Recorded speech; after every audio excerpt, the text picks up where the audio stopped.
Նիկոլ Փաշինյան, ինչի համար մենք պետք է դժվենք որպես ժողովուրդ քո վարած քաղաքականության համար։ Ինչա դու մնաս աթոռին, քեզ չենթարկեն պատասխանատվության այս ամեն ինչից հետո ինչ բերի մեր գլխին ու Արցախին, մեր ժողովուրդը ու մենք սաղս պիտի դժվենք։ Ու ոնց ենք դժվելու,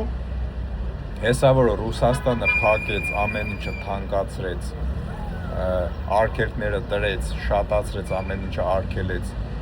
Դուք պատկերացնում եք մեր Հայաստանի ժողովրդի վիճակը, ինչպիսի վիճակով ենք հայտնվելու։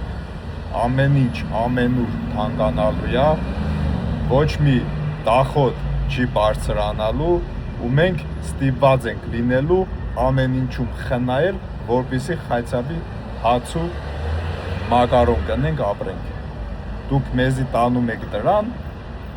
ինչա դու մնաս վարչապետի աթոռին, սենց կապած կլեյած, հա, չես ուզում է, դու սպոգվես։ Հետո մենք դժվենք։ Հետո ով է քեզ այդ իրավունքը տվե, մեր ժողովրդի գլխին սենց աղետներ բերես։ Ով է քեզ այդ մանդատը տվե։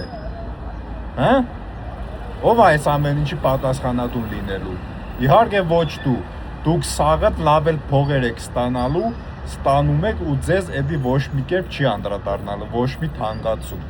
Դժվելու է հասարակ ժողովուրդը։ Ու ինչի պետք է դժվի հասարակ ժողովուրդը ձեր կայացրած սխալ որոշումների հետևանքով։ Ձեզ ով է տվել այդ իրավունքը։ Ձեզ որ 21 թվին ընտրել են, տվել են այդ իրավունքը, որ դուք ժողովրդի մտցնեք աղքատության մեջ, հա?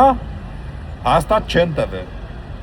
Ժողովուրդ ջան, ամսի 7-ին սաղս գնում ենք ընտրության, ձայնը տալիս ենք ընդդիմությանը, որպեսզի սրանց հաղթել։ Էսի մնաց վերընտրվեց, մեր վերջը Էգանամիչեսկի են տալու, ոչ թե մենակ թուրք բերելով ստեղ։ Հավատացեք, սիտուացիան շատ է վատանալու, սենց չի մնալու։ Հանկարծ չմտածեք, որ սենց է մնալու։ Ով մտածում է, որ սենց է մնալու, սաղ լավ է լինելու, իմացեք դուք պրոստը, չգիտեմ, օպտիմիստ եք։